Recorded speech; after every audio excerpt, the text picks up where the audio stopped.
You're listening to Maximum Medicine Radio with host Doc Martin. Stay tuned in or call in. You won't want to miss what's happening next. How do you step into your maximum potential? How do you connect your spiritual drive with your physical path? Stick around as Doc Martin takes listeners on a journey through the seen and unseen, the accepted and the unbelievable. Get ready to meet the maximum you the world needs on Maximum Medicine Radio with Doc Martin now. Hi, everybody. This is Maximum Medicine. I'm Doc Martin. We're back. And my guest tonight is Stephan Schwartz, and you'll hear a lot about him. I'm going to introduce him to you in a minute.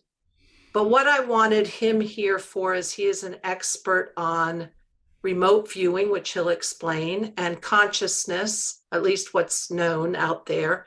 So I have some questions because we all have questions about all of this. Stephan, thank you so much for being here tonight. My pleasure, Sharon. So I'm going to tell you a little bit about Stephan's bio and tell you about the parts that intrigued me, and there's a whole lot more. He is a researcher, a scholar. He has worked with the Institute of Human Science, Saybrook University. He is an author on the journal Explore. He is a senior, is it pronounced Samueli? Samueli, yes. Samueli Fellow for Brain, Mind, and Healing, a research director at the Rhine Research Center, which I looked up a little. It's about paranormal and consciousness in Durham, North Carolina. And you guys might have heard when he was doing remote viewing with at least two renowned, we call them psychics, but maybe we're being a little too general, for remote viewing for archaeology, specifically buildings in Egypt, remote viewing for sunken ships. He worked in the Navy when he was younger at the Naval Institute or Department of Navy. No, I was the special assistant to the Chief of Naval Operations for Research and Analysis. Okay, more research. Good for you. He has studied parapsychology, and I want to tell you about the thing that intrigued me the most. If that wasn't enough to blow your mind, this to me was amazing. So, Stephan, I remember the story when I was looking at many of your videos that somehow a couple arrives in your remote farm in Tidewater, Virginia, and something occurs. We can probably debate that all night, what really happened. And you end up in Virginia Beach as a young man, at which time you spend 5 years working at the Casey Foundation, reading everything in the Casey Library. Do I have that story right? I read, sort of right. I read all of the Edgar Casey readings. There are about 15,000 of them. And in that time, you obviously got intrigued by how does this minimally educated Kentucky farm boy find answers and predict the future? That must have captivated you.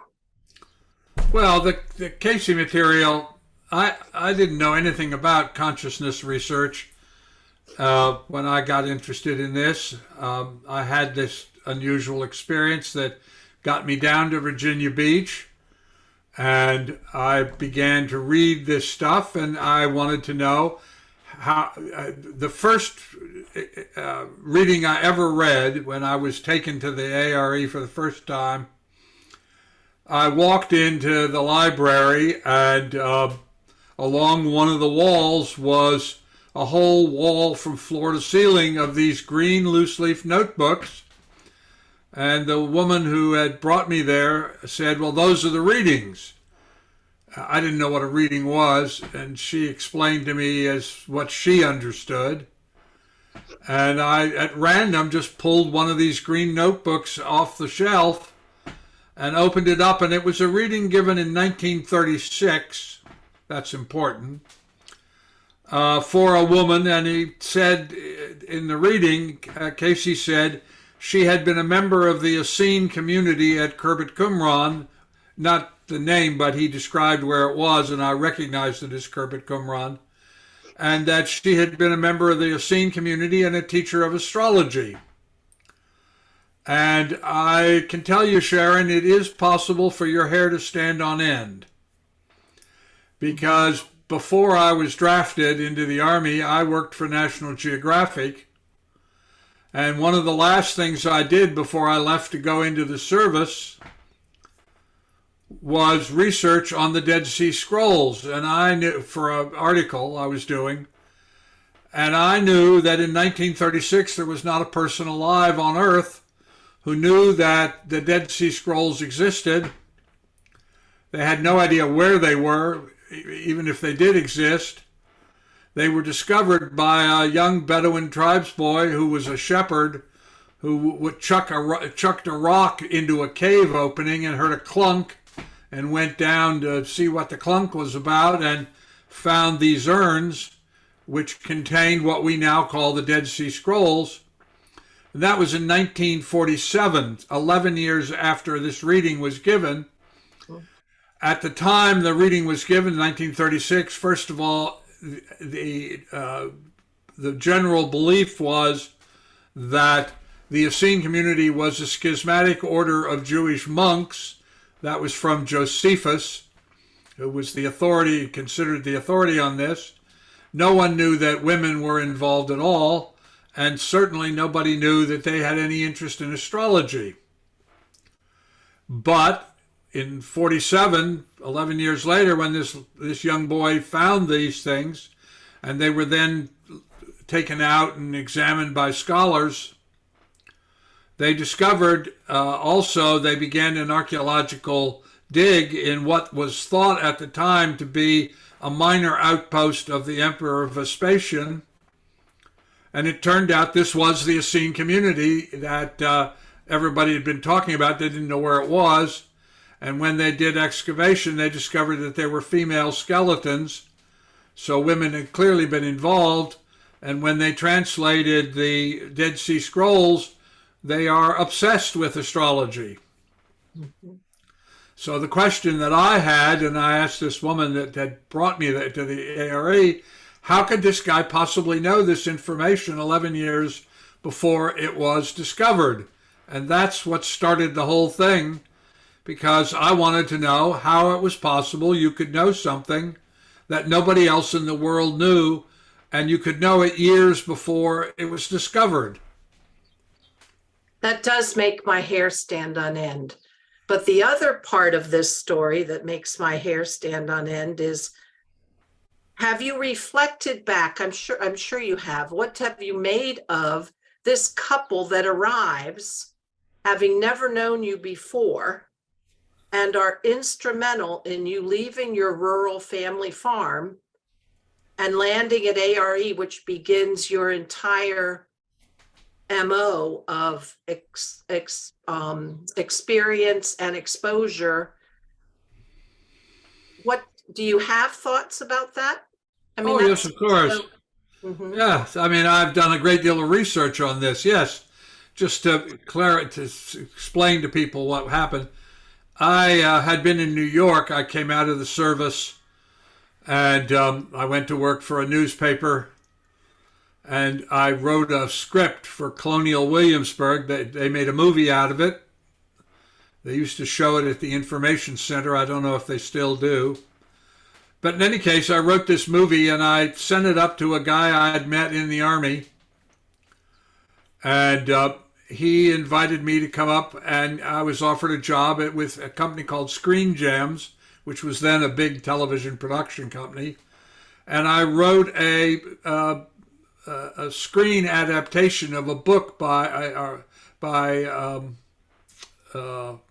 God, it's gone out of my name. I'll think of it in a minute. Anyway, Bud Schulberg. And I sent this script that I had written in Williamsburg, and they liked it, and so they got me to do this adaptation of this Bud Schulberg play. It was so many years ago. And I went to, I was in New York. I was a young man, 22. I was working as a screenwriter. I was making what in those days was quite a lot of money. And I thought I was on a successful path and everything was right. And I went to a party that Truman Capote gave, a very famous writer. And I went down the hall to go to the bathroom, and as I came back, there was a antique Italian gilt mirror on the wall, and I looked in this mirror and said completely spontaneously, without any thought about what I was about to say or anything, no plan. I just looked at myself for a long time in the mirror, and I said, "You are becoming an unattractive person. Your values are all screwed up. You need to do something different." But I had no idea what to do. I looked down the hall and there were all these famous people at this party, and I walked out and said goodbye, good night to them, and left and slept on the sand in the beach. And this was on Fire Island. I went back to Manhattan, got in my car, and drove down to Virginia. And it was the only time. It is the only time in my life I've ever been depressed, because I just did not know what I was saying, what I meant by what I had said, and I didn't know what to do about it. I just was at a place where I didn't know what to do. And I was sitting on the porch at my family's farm in Tidewater, down in Gloucester County, and I looked up one day as I was sitting there in this depression. I just didn't know what to do. And there was this couple walking in the gardens, and this was a house that was built in 1653, and everyone who had ever owned it had been in my family. It had been a land grant to my mother's family. Had loved it, and it had very extensive gardens. And I looked up, and here is this couple walking in the garden, and they're dressed like people in New York. He's wearing a gray double-breasted suit, and she's got this quite smart linen dress on, and I look over where the cars would park, and no car. So I thought, how in the world? I looked down at the dock, no boat. I thought, who are these people, and where in the world did they come from, and why are they here? And they saw me looking at them, and they came over and opened the door, and they came into the screen porch, and this woman looked at me for a moment, and instead of introducing herself, she said to me, "Do you believe in reincarnation?" And I had never thought about it. I'd never given it any thought, and I thought about it for a minute there, and I said to her, "Well, I don't know anything about it, but yes, I think I probably do. It's very symmetrical." And then I said to her, "But, wait a minute, who are you and why are you here?" And they introduced themselves as Ed and Paula Fitzgerald. And she said, "Well, we're here because I had a dream about you, and I wrote down how we should drive to get to you, because I said, how could you possibly get here? We're at the end of a 10-mile school bus road, and our lane was a mile long." So I said, "How did you get here?" And she said, "Well, I had this dream, and I'm supposed to introduce you to Edgar Cayce. Do you know who Edgar Cayce is?" I said, "No, I have no idea who Edgar Cayce is, and I cannot understand how you could possibly have found this place and why you would do this. None of this makes any sense to me at all." And she explained that this dream, and that they were students of Edgar Cayce's readings, and I looked at this guy, and he looked vaguely familiar, and I realized that I had met him once at a film conference, and I said to him, "Are you the Ed Fitzgerald who was the production designer on Magnificent Seven?" It was then a very popular movie. And he said yes. So that gave them a kind of gravitas. They didn't seem quite as weird as I had originally thought. And just then a car came down the lane, and with a young couple, and she said, "Give me your telephone number." I gave her my card, and they got in the car and drove away. And I was watching the car go down the lane, and I thought, what the hell just happened? I mean, what? None of it made any sense. And about a week or so later, I got this call inviting me down to the ARE, and I got in my car because, as I said, I didn't know what to do. I was very depressed, and I drove down to Virginia Beach, and I got to the address I had been given, and there was a guy up on a ladder putting up a sign for what turned out to be a leather shop, a sandal shop. This is about 1964. And I said, I'm here to meet T.J. Davis. And he said, well, he's not here, but Joan is. And around the corner came this very attractive young woman, about my age, had beautiful lavender eyes. And she said, I'm supposed to take you up to the ARE. And I said, what's the ARE? And she explained to me that it was the organization that had been created to hold the Casey material. And so we got in my car and I drove up. And then, as I said, she took me into the library, and I just pulled this green loose leaf notebook off and had this experience of the Dead Sea Scrolls. And I thought, well, I've got to understand this stuff. So I called back and said, well, this is going to take a little longer than a weekend. It took 5 years. And I decided that I had enough money saved up from when I'd been in New York that I didn't need to get a job. I could do what I wanted to do at that point, and that was read all these readings. So I went to Gladys, who was Casey's archivist and lifelong secretary, and said, I want to read all the readings. She said, well, nobody's ever done that before. I said, I know, but I want to read them in order because I want to see how they develop as it goes along. And she said, well, I'll help you, and she did. I met Hugh Lynn Casey, Edgar Casey's son, who was the director of the ARE, and I started this reading program, and I did it for about 2 years, 2.5 years. And then I thought, I need to compare this with what science knows about this, because this stuff was so bizarre. He spoke languages he didn't speak. He could describe what people were wearing who were thousands of miles away. I mean, I just didn't know what to do with any of it. And so I started reading the parapsychological literature, and I started with the same thing I always do. I started with the very first journal ever published, and I read them all. And what I could see was most of it was about proving that it existed. And by that time, I didn't have any doubt that it was real, because Gladys Davis, his secretary and archivist, was a meticulous archivist, and she had all this paperwork which supported the accuracy of Casey would give a reading, for instance, and he would say,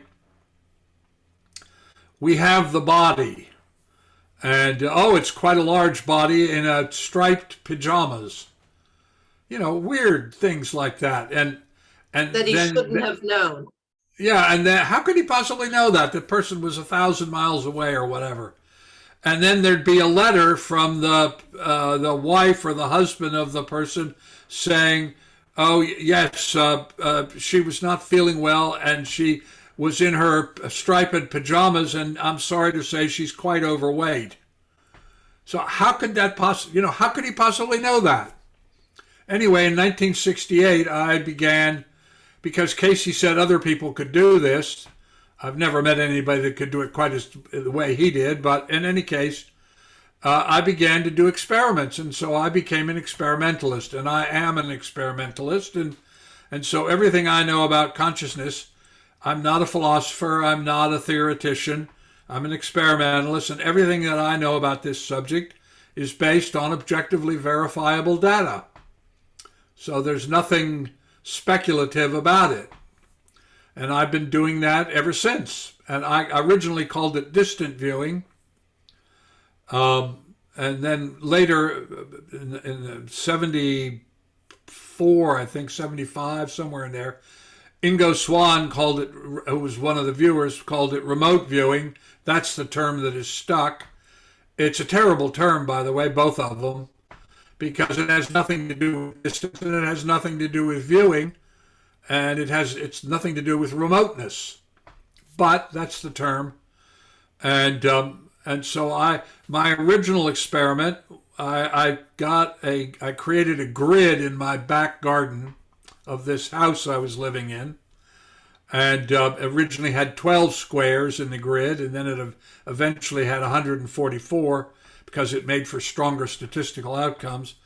And I would bury mason jars with things in them, or little 35 millimeter film canisters, for people who remember that, and I would put things in them, and I would send a mimeograph, that's how old this is, a mimeograph of the grid out to people all over the world that I knew, and I would say to them, I have buried something in the grid, would you pick the grid, within the grid, which square I have selected, and if you can do that, would you then describe for me what I have buried in the grid? And they could do it, exactly as Casey had said.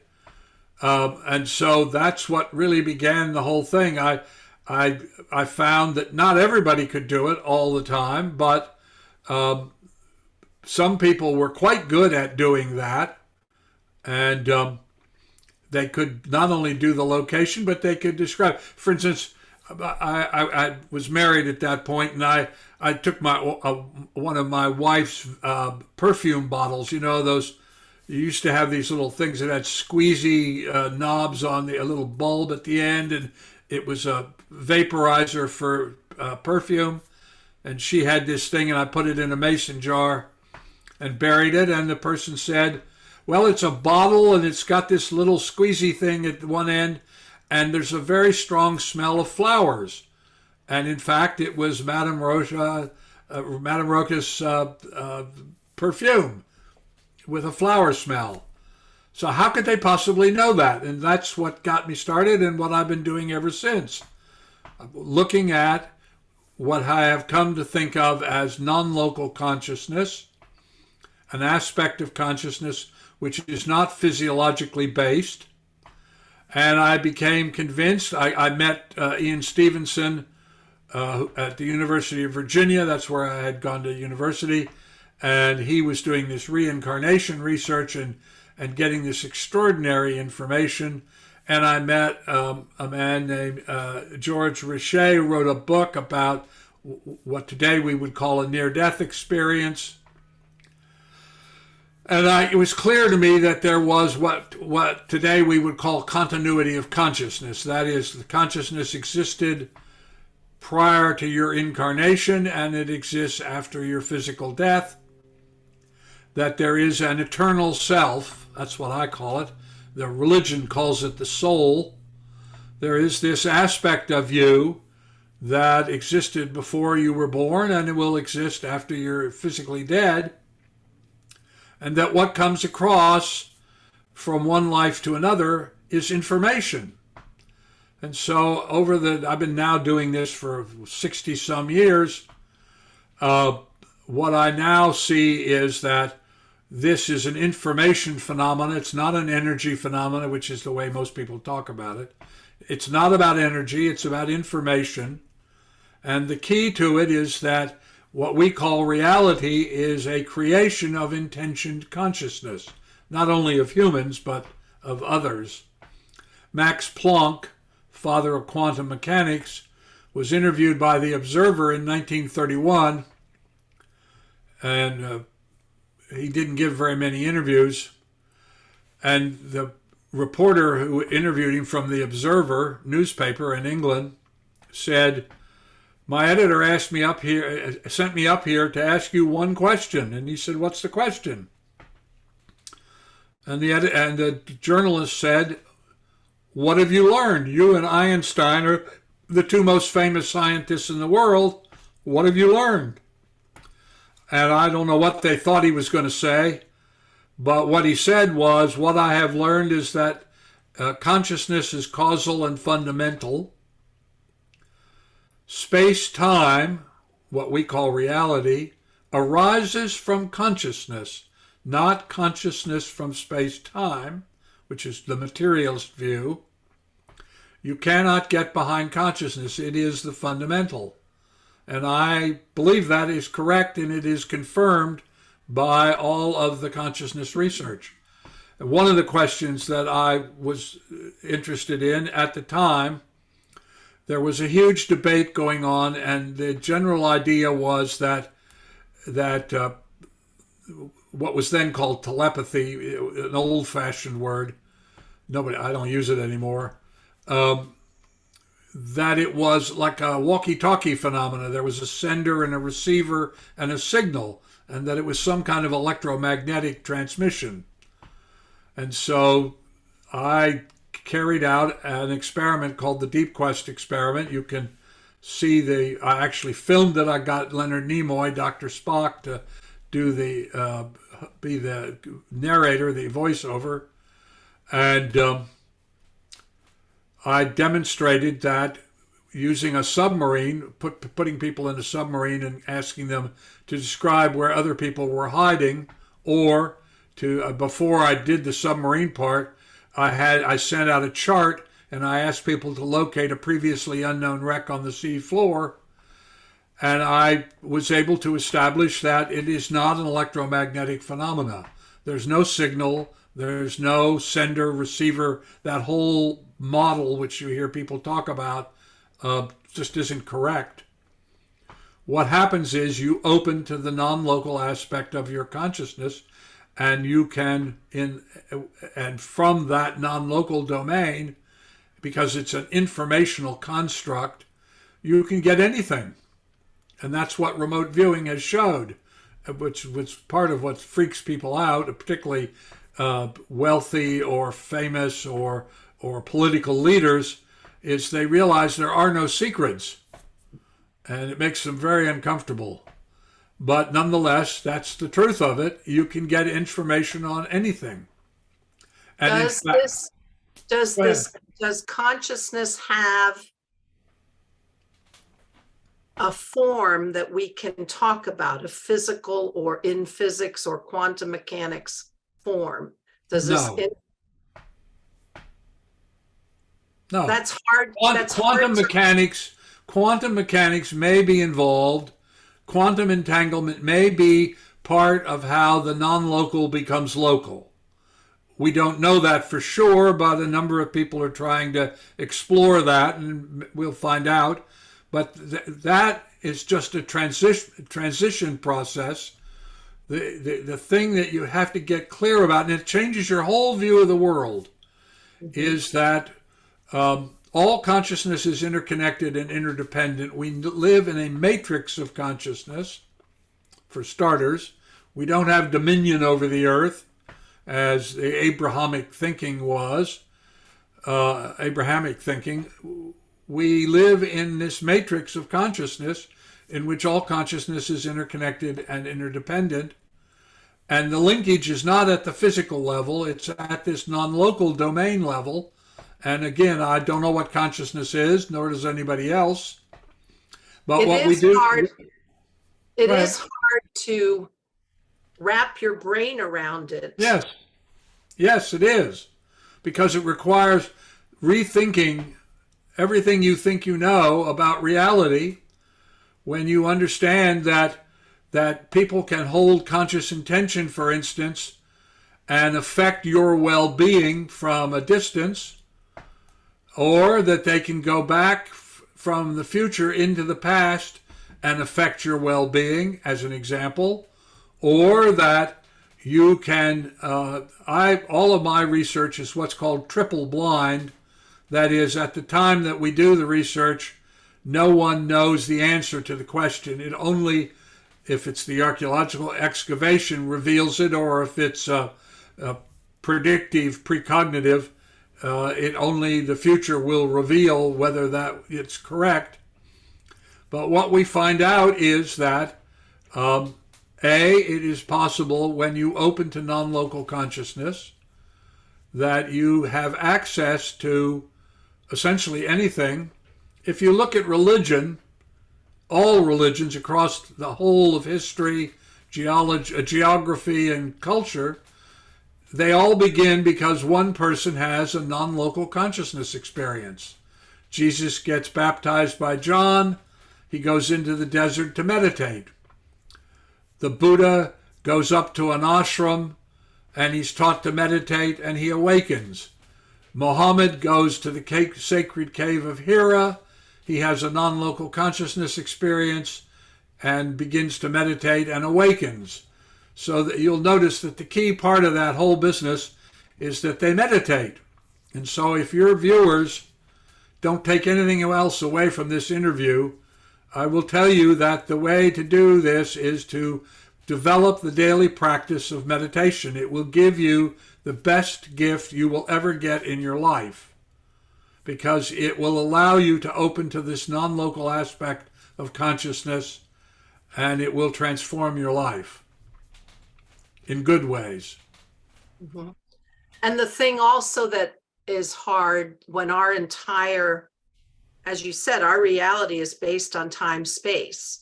And now all of a sudden you have to flip out of that to recognize that this concept is not time or space bound. That's correct. And it kind of blows, if you're a scientist, and truthfully, I find I was a physiologist before I became a medical student. And truthfully, it feels so, what's the word? Stodgy. It feels like it's missing so much. And then you blow my mind and take me out of space-time, which kind of throws you out of the science and the way they describe, Einstein and this and that, and this has to be this and reality has to be that. It kind of sends you on a little mental rabbit hole. Yeah, that's true. Well, interesting thing is that Planck, Einstein, Pauli, Heisenberg, Schrodinger, all of these men that are the people that created modern physics, all of them began as materialists, and they all ended up recognizing that consciousness was causal and fundamental, just as Planck did. They didn't start out that way. Their research, their experimental work got them to that. If you think about that, I mean, the reason that materialism has become the dominant view in Western culture, not in Eastern culture, but Western culture, is because of the Council of Trent. Between 1545 and 1563, the Roman Catholic Church held 25 meetings of the Curia, and because science was just beginning and they were feeling threatened by it, and they were also feeling threatened by the Reformation movements that were beginning. And so they, at the end of this, after these 25 meetings that took place in Trento and Bologna, they issued an edict, and they said, everything that's about the physical world, that's you guys in science. Everything that has to do with spirit, read consciousness, that's our world. We control it. We are in charge of what we say about it. If you get involved in our world and we can get our hands on you, we'll kill you, torture you and kill you. And they did. And so from 1563 onward, although individuals cared about consciousness, people like Newton, but it put a big schism. It created an enormous schism until the end of the 19th century, early 20th century, when psychology, psychiatry, parapsychology, anthropology, sociology, all began. And they all began recognizing that there was something going on with consciousness. And so that brings us up to today, where slowly, but nonetheless, it is happening. Consciousness is becoming a fundamental reality for science, because materialist science simply cannot address a number of the issues that the research is showing. I mean, the book to read, if anybody's interested in this, is called The Structure of Scientific Revolutions. It's by a man named Thomas Kuhn, who was the leading scientific historian and philosopher of the 20th century. And he describes how he coined the term paradigm, and he describes how paradigms change because they are inadequate, and that's where we are now. Consciousness is becoming a foundational part of science. Today, it's still not the dominant view, but that's what's happening, particularly as younger scientists come on, because they recognize that materialism as a model of science simply is not adequate. Yeah, and that's that stodgy feeling I get. But I want to shift over to talk about being agents of change and how in the literal world we use terms like dreaming our world into being. But I wanted to offer, do you need a break? Do you need a short break? Okay. No, I'm fine. All right, wonderful. So when those of us who are trying to grapple with the information of the unseen world that we don't know how to explain, the spiritual and metaphysical phenomena that happen, and a lot of times we're taught that the things that, quote, shamans and the indigenous spiritual people used to do was to be able to, quote, dream the world into being. And now that we're talking consciousness, first I want to ask you, how can we explain that now with what you know? And then how can we, and I mentioned we as I'm in a meditation group, how can we be good agents of bringing in the future, of shifting things? And that I want to talk about your book, The 8 Laws of Change, how to be an agent of personal and social transformation. So I wondered if you wanted to comment on that at all. Yes, well, Sharon, 4 times in my life, I've been involved with changing history. And in the 50s and 60s, I was just a young man, started as a teenager, involved in the civil rights movement because it seemed very unfair to me to treat people differently because of the color of their skin. I was more interested in the quality of their character.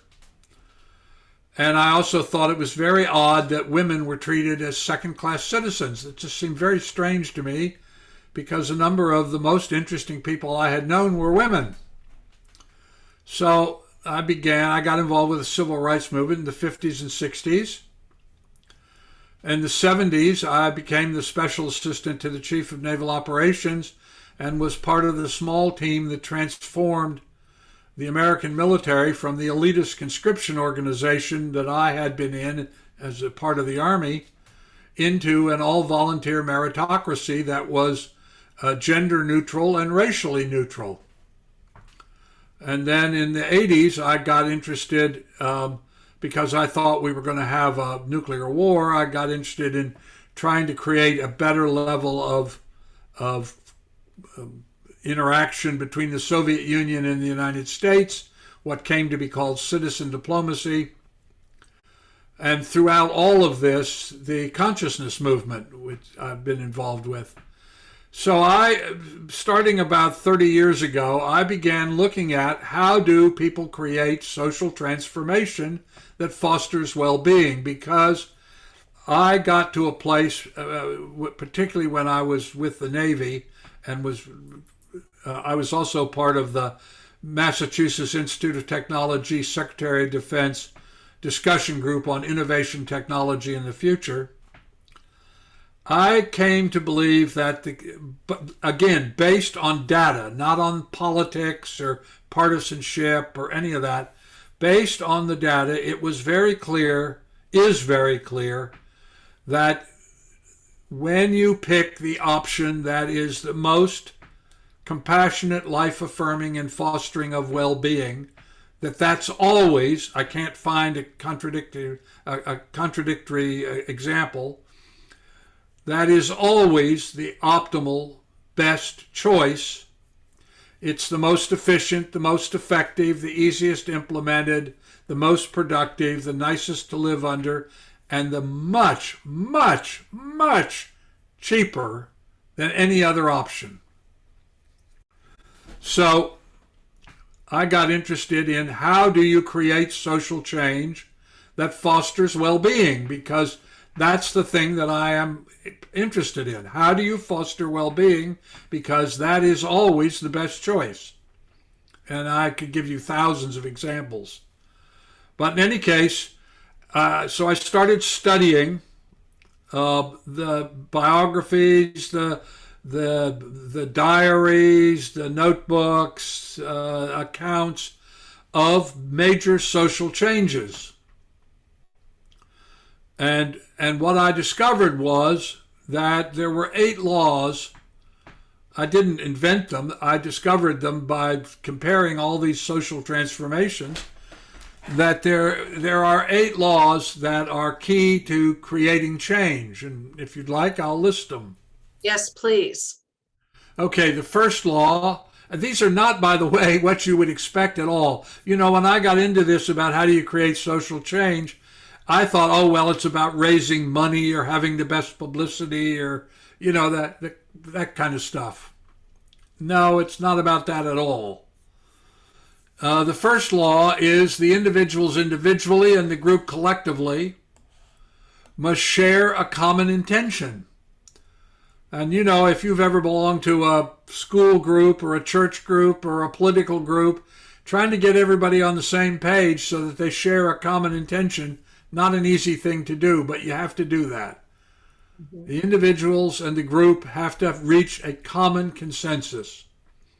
And you see that, I learned that from the abolitionists and from the women's suffragettes, particularly. And also from the Quakers. The Quakers are a very, very interesting group of people because very few people know them. There aren't very many. There's I don't know, a couple 100,000 in the United States. There's a few 100,000 more all over the world. And yet, if you look at major social transformations, you find that again and again, the Quakers play a major role in making it happen. And that's because they have worked out these 8 laws. The second law is the individuals in the group may have goals, but they may not have cherished outcomes. Again, I learned this from the abolitionists. I would read somebody's diary, and they were in the early 1800s or 1900s, and they would say, I loathe slavery. It's a horrible, evil thing. I don't know if it's going to end in my lifetime, but I'm going to work as long as I live to make it go away. So they have they have a goal, get rid of slavery, but they don't have a plan of exactly how it's supposed to happen. So that's the second law. The third law, the individuals in the group must accept that their goals may not be reached in their lifetimes and be okay with that. And again, from the abolitionists and the suffragettes, you know, they would say things like, women should be allowed to vote and should be considered equal to men.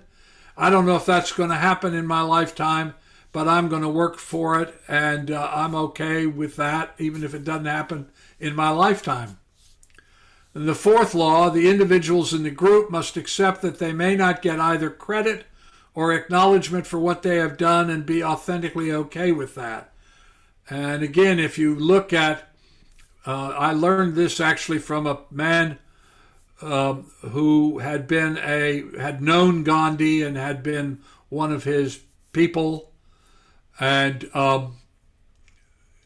nobody, I mean, in India they would know his name, but nobody in the United States knows his name, a man named Ishwar Sharma. But in any case, he said, I did it because it was the right thing to do, and it was the right thing to do. So I knew I would never get any acknowledgement for it, but That's not the point. The point was it was the right thing to do. That is to get India independence. And Gandhi was able to do this without a war, which very few people talk about, but that's a huge deal. Think about that. He got independence. In fact, let me say, as long as I'm talking about him, they sent a reporter up to interview him from the Times of India just before he was assassinated. And the reporter said, my editor sent me up here to ask you a question. And he said, it's kind of like Planck, what's the question? And he said, how did you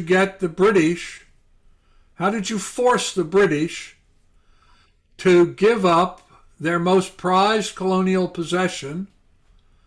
How did you force them to leave and give us independence? You don't have any money. You don't have any official position. How did you do that? And Gandhi's answer was, and this is critical to all of this social change we're talking about, he said, it's not what we did that mattered, although it mattered. It's not what we said that mattered, although it did matter. It is the nature of our beingness, who we are, our character, that made the British choose. Notice the difference between force and choose. Choose to leave India and give us independence without a war. So this all gets down to how individuals act and the choices they make. So I said the fourth law. Fifth law, each person in the group, regardless of gender, religion, race, or culture, must enjoy fundamental equality, even as the various roles in the hierarchy of the group and its effort are respected.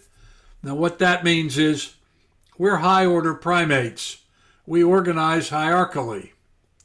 So that's okay. You organize hierarchically, but you have to recognize that everybody in the group has a fundamental equality, whether they're a man or a woman, whatever race, whatever religion, none of that matters. You have to, everybody has to have a fundamental equality. And you see that in the American Constitution. And it was put there largely because of Benjamin Franklin, who came to recognize this. And the sixth law is the individuals in the group must forswear, this is the hard part for me when I was younger, must forswear violence in word, act, or thought. Because when I was involved with the civil rights movement particularly, and I would go to these demonstrations and they would set the dogs on people, particularly on women, I just, my initial reaction was to some other kind of violence. But you have to forswear violence. It's your beingness, not your violence, that causes change. The seventh law, the individuals in the group and the group itself must make their private selves consistent with their public postures. I learned this from Benjamin Franklin. He was sent over to France by the American Congress to get money from the most autocratic conservative monarch in Europe to pay for the American Revolution, which, by the way, the whole thing ran through Benjamin Franklin's personal bank account. But after he got there for a while and was working with Comte de Vergennes to get the French to help support the revolution, he got a letter from a woman who was a friend of his, and she said, Dr. Franklin, I think your valet is a spy, is spying on you and revealing what you're doing. And Franklin wrote back and he said, well, inasmuch as if he is a good valet, and he is, since I don't say anything in private that I would scruple to have made public, I don't care. And if you look at all of the political people and all, I mean, look at what's going on with Trump now, or you look at all these religious figures in the evangelical movement who Falwell and others who say one thing, but then it turns out, they're doing something very different personally in their private life. So you have to make your private self and your public self one and the same, because you have to be authentically who you are. And the eighth law, the individuals in the group and the group collectively must always act from the beingness of life-affirming integrity. So if you want to be an agent of change that produces and fosters well-being, and this is the most important thing I'm going to tell you in this entire interview, every day you make lots of little choices. The things that you buy in the store, the shampoo, the animal pet food, the toilet paper, the gas you buy, everything you do, all of those are votes. They are votes to support different kinds of companies. And you need to find out which companies are supporting and fostering well-being and which are not. There are some very specific companies that are, the oligarchs of those companies are funding the destruction of American democracy, for instance. You don't do business with those companies. So you have to find out what it is you're doing and not be unconscious. And every day on all these little choices you make, you always choose the choice that is the most compassionate, life-affirming, and fostering of well-being. You tell 10 of your friends to do that and ask them to join you and tell 10 of their friends. And I can tell you that the people that are going to listen to this program and this interview, if they will do what I'm saying, it's called the quotidian choice. Every day you make these little choices.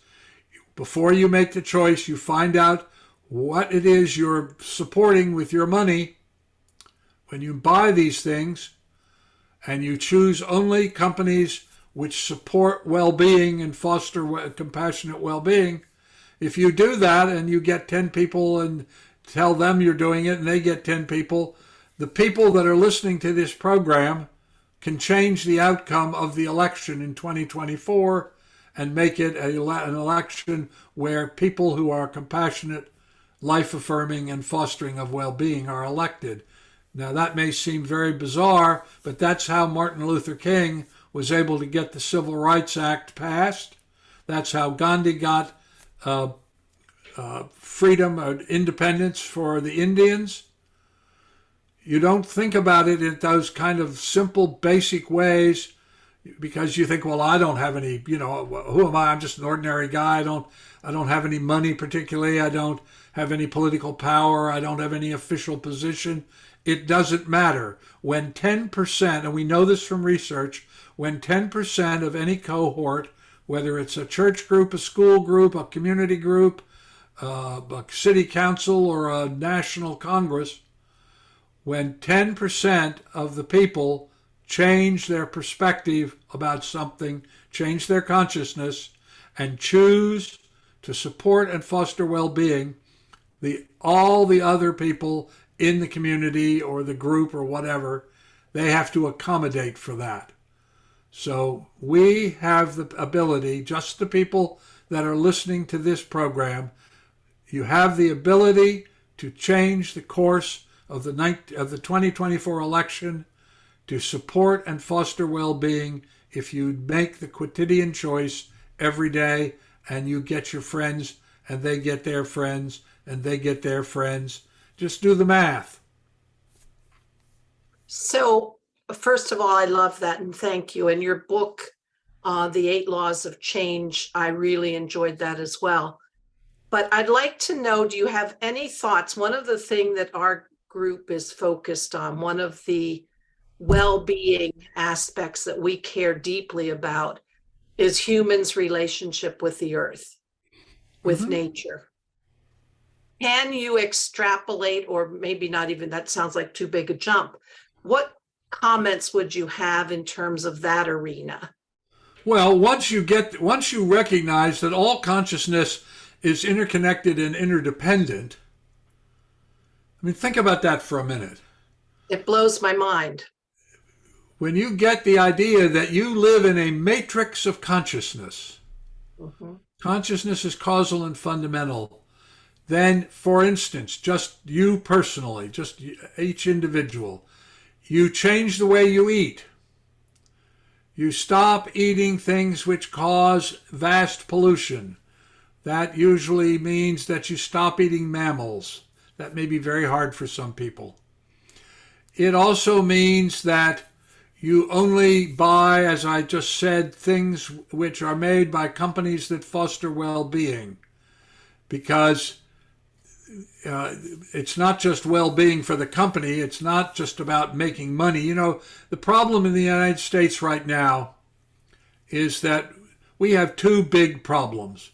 One is we are becoming a majority minority racially nation, and we have only one social priority, and that's profit. We don't have health care. We have an illness profit system. We don't have, our insurance is is a profit system. Everything is designed to make profit. It's not designed to produce well-being. If you look at the social outcome data, infant mortality, maternal mortality, education, obesity, heart disease, cancer, longevity, and you compare the United States to other developed nations, we are doing appallingly badly. I mean, really badly. Our healthcare system is really the worst amongst the developed nations. And it's driven entirely by money. So when you look at countries that are making decisions and creating policies, I'm talking about Scandinavian countries, New Zealand, the Netherlands, for instance. When you look at what they're doing, they are happier people. The most happy country in the world is Finland.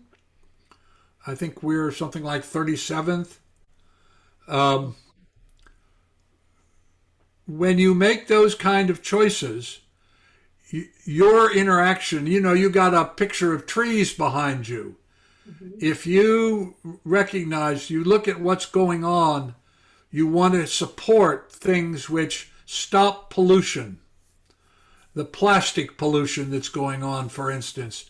It's gotten so bad that it's moving into people's bodies, these little microplastics. They're in the fish, they're in the things we eat. People are getting them in their own bodies. So you stop doing things which pollute. You stop doing things which cause stress on other living beings. You support things that, if you garden, you start doing organic gardening, biodynamic gardening. You don't do things like Roundup, which has glyphosates in it and which cause cancer. And I want to we have a few minutes left, and I don't want to forget to put this part in. When you studied and you surveyed your remote viewers, by the way, are you a remote viewer? Sure. Okay. I was curious. And we look ahead because sometimes things feel pretty dire. When we look ahead, I want you to, if you don't mind, do two things. First, give us an uplift in our spirits of what they saw in 2045. And then before we close, I'd like you to tell the listeners about the event, the online event workshop that you are going to hold maybe next week, I think, or do you have another? Oh, yes, I have a workshop. Oh, yes, okay. But tell us, lift our spirits, because okay, well, I take us out of the dire into the glorious future. Well, I'm not sure how glorious it is, but in any case, and this is a whole long thing we don't have time to get into, but since 1978, I have been asking people to remote view the future. I started with 2050. Now I'm doing 2060. And I've had a total of about 6,000 people participate from all over the world. And the takeaways from this are that about 2040 to 2045, we're going to have something really major is happening. I actually now think, I'm doing the analysis, but I now think it's actually a series of trends. Climate change, which is going to produce huge migrations involving millions of people.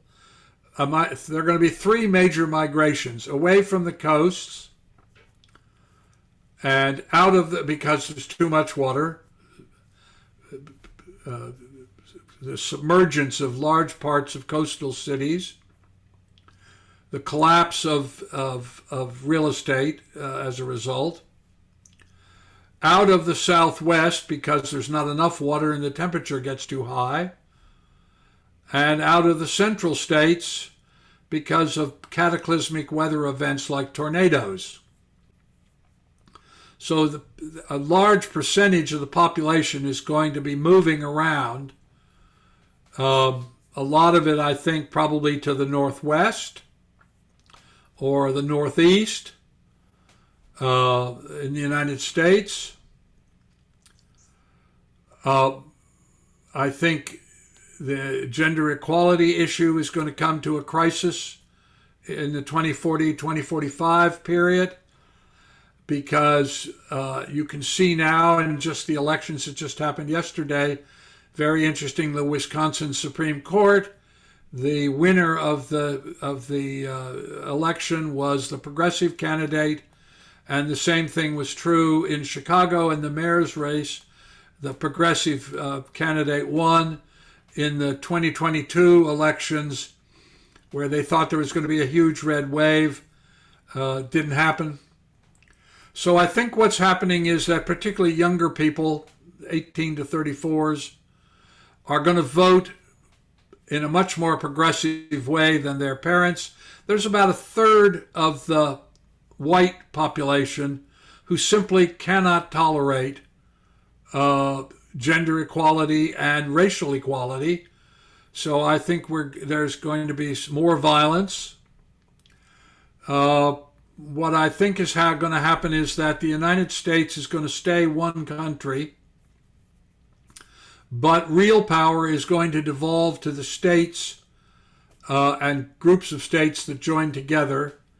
You can see this in the red-blue schism that's going on right now. The Dobbs decision overturning Roe has already resulted in OBGYNs leaving the red states. In Sandy Point, Idaho, for instance, a city of about 9,000 people, the only hospital in the whole city, think about this, announced that they will no longer give obstetrical care of any kind.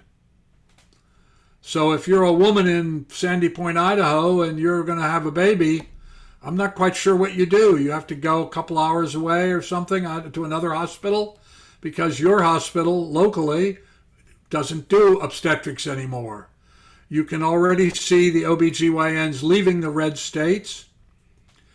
And I think that women are going to get fed up with this and are going to push back in a big way. I think that's what these elections are telling us. There is a big movement amongst the red states to dismantle democracy, because this group of ultra-rightists are an increasingly small minority, but they want to stay in power. So there's the gerrymandering going on and the voter suppression and all that. So 2040, 2045, all of these things I think are going to come to a head. And then when we get on the other side of it, because when I talk to the 2060s, they tell me they have a problem trying to describe the whole thing. Oh, also, by the way, the end of the internal combustion engine, the movement out of carbon energy into non-carbon energy. But the description that they give of the world of 2060 is we live in smaller communities, that food growing has radically altered, that monoculture, chemical industrial agriculture has ended, Medicine has changed substantially. There is much more.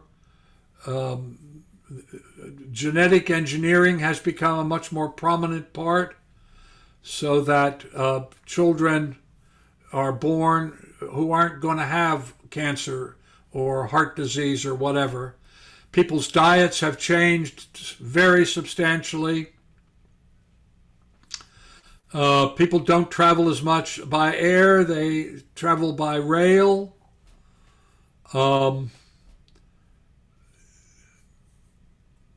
The states have really defined themselves almost as two different countries, but the country there it remains one country with a federal government. But as I say, real power is devolving to the states, and of course that's what the red states have been pushing for, and they're going to regret it, because the problem with the red states is that they are only made possible by the blue states funding them. If you look, again, this is all about data. It's not about philosophy or partisanship.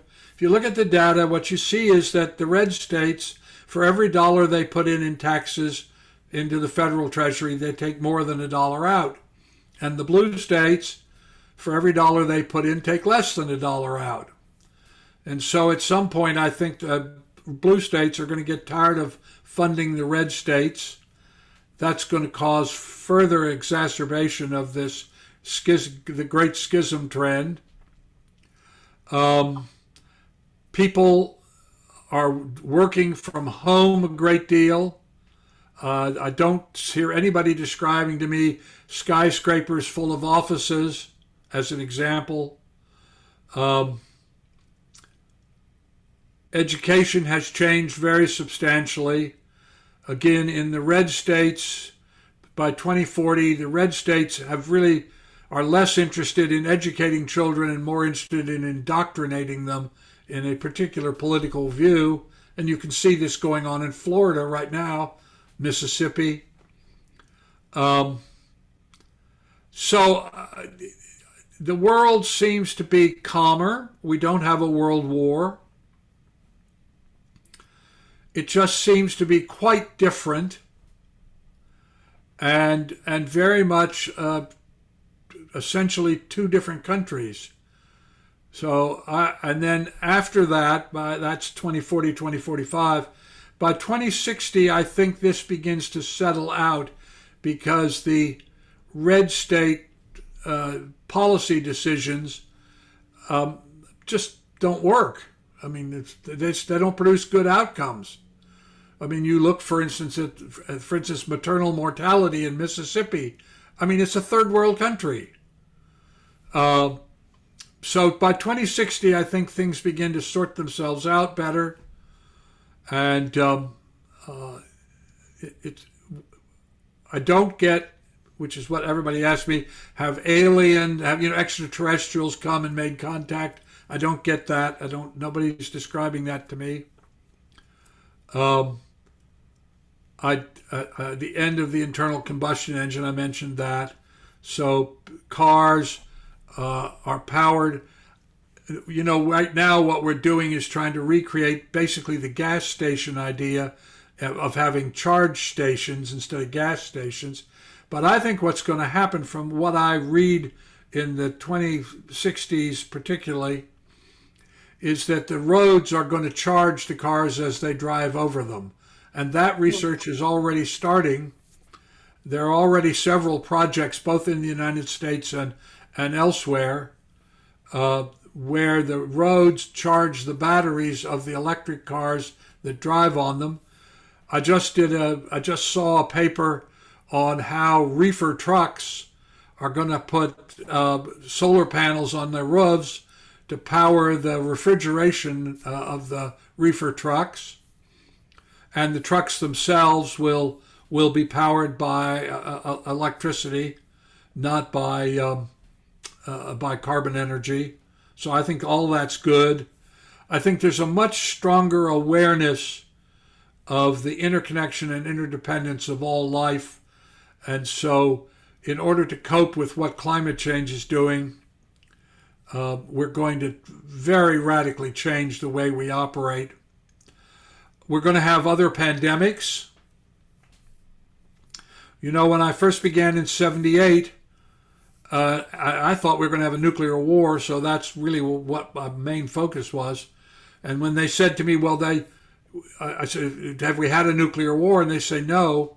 I said, well, then the world must be much safer. And they said, oh, no, the world is much more dangerous. And I said, why? And they said, terrorism. In 1978, the only terrorism was the Irish, the Protestants and the Catholics in Ireland.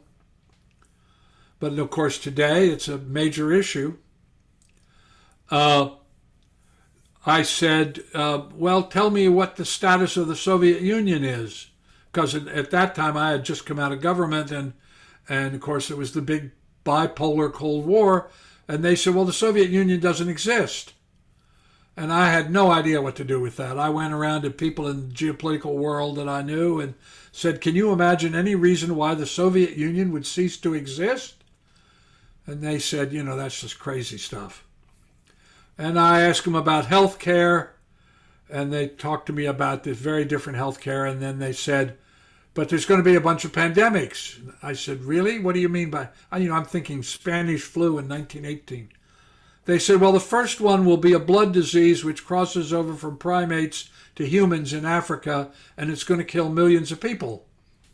And I went around to a friend of mine who was the deputy director of National Institutes of Health at the time and said, do you know anything about a blood disease that's going to cross over from humans from primates and that has the ability to kill millions of people?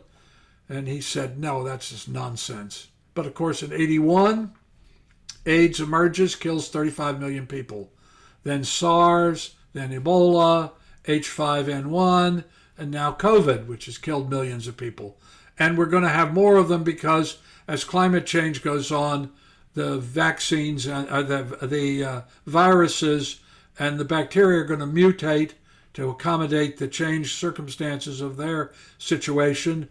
And we're not going to have an ability to protect ourselves from this. So we're going to have other pandemics. I see that now. I did not understand that at all in the beginning. So there's some good things that are going to happen, a lot of good things, but there also, it's going to be a very difficult time between now and 2045. That's really not very long, if you think about it. But I think the point I want to say, and maybe this is just to make myself feel a little better through all of this, we do have choice. Yes. And as you said, every day making the choices that, and, I have a slide of your 8 laws of change simplified, but making the choice to foster well-being in every decision you make, making a choice that recognizes that we are interdependent, including animals, including nature, including the dandelions nobody seems to want in their front yard, so they're always spraying them with something. But those choices will help shift. Yes, that's very true. And everything you're saying is correct. I mean, who knew until a couple of years ago that bees could count and could recognize your face? Who knew that fungus had a measure of consciousness? I didn't know that. Well, I did have this awareness that mushrooms are a big deal right now. They're going to, our relationship with mushrooms, I just have this sense is really. Well, fungi have consciousness. That's what we're learning, and that's what's transforming science, is that we are beginning to recognize that consciousness is that living beings of all kinds have a measure of consciousness. I I have had several. Octopuses are smart as heck. I had a friend who was an octopus. They're smart. Oh, absolutely. When I was one of my expeditions down in the Bahamas, we located the brig Leander. I would go diving after the day's work, where we would moor the ship. I had a research vessel, and I would go down and next to a coral reef, and there was an octopus who lived there. And I started out with a long pole, and I would put a piece of fish on the end of it and hold it, and the octopus would come down, and then I made it shorter and shorter and shorter until I could just hold the fish myself, and the octopus would come down, and they have a beak like a parrot almost, that would come down and take this piece of fish, and his arms would stroke my wrist through my wetsuit as sort of a thank you. And I had a moray eel who were quite scary. Same thing. I started with the long pole with a piece of fish, and I made it shorter and shorter, and he liked to have his nose scratched. So I love that. So, I mean, what it taught me was everything has a measure of consciousness. And once you get that, then you realize that you do harm to another consciousness. And when you do harm to yourself. Because it's all interlinked and interdependent. And that's what we're discovering. As we break down the ecosystems, look at what's happened to the rainforest in Brazil. Look at what's happening to all the plastic that's in the oceans. Because we dump all this stuff and what it's doing. Look at these chemicals that we use. The other thing I wanted to say is get all the toxins out of your house. Read the labels. Use organic soaps. Don't spray things that have smells in them. Don't fill your house up with chemicals. The toxin level of the average American body is appalling because we live in this chemical world and we're told, oh, well, this will make your room smell good. What they don't tell you is it's got things in it which cause problems. And a lot of the diseases that people suffer from result from these stresses that are caused by these toxins. So you clean the toxins out of your life. You clean the toxins out of your garden and your yard. You meditate every day for 20 minutes and you make these choices, that the quotidian choice where you choose the compassionate, life-affirming choices. And in that way, you become a powerful agent of change. And when you get the other people in your family to do that, and you get your friends, you tell your friends to do it, then it just ripples out. And that's how we change. It's not going to happen because some political leader is going to come along. This is something that has to come from ordinary people making choices that foster well-being, that recognize the interdependence and interconnection of all life. Thank you. We're going to close, but do you want to briefly talk about your workshop? Oh, yes, I do a workshop called Opening to the Infinite, which is about everything that has to do with what science knows about consciousness. And if you'll go to glidewing.org, you can find this workshop, Opening to the Infinite, and you can sign up. The next one will be on the 22nd of April. You can go to my personal website, StephanASchwartz.com. You'll see a way to link into that there. You can also get all of my papers. I make as much as possible. I make everything freely available. You can get my books from my personal website, both my novels and my non-fiction books. You can go to YouTube and see hundreds of interviews like this. So I make as much as I can. I make everything freely available. Well, thank you for making your time available for us tonight. It was really, really wonderful to hear the things you know and to learn from you. And thank you for being here. My pleasure. And we're going to close. I'm Doc Martin on Maximum Medicine, and Stephan Schwartz was here. And this will be archived and available and on the YouTube, and I'll send you a link. And have a good evening, Stephan. It was so nice for you to be here.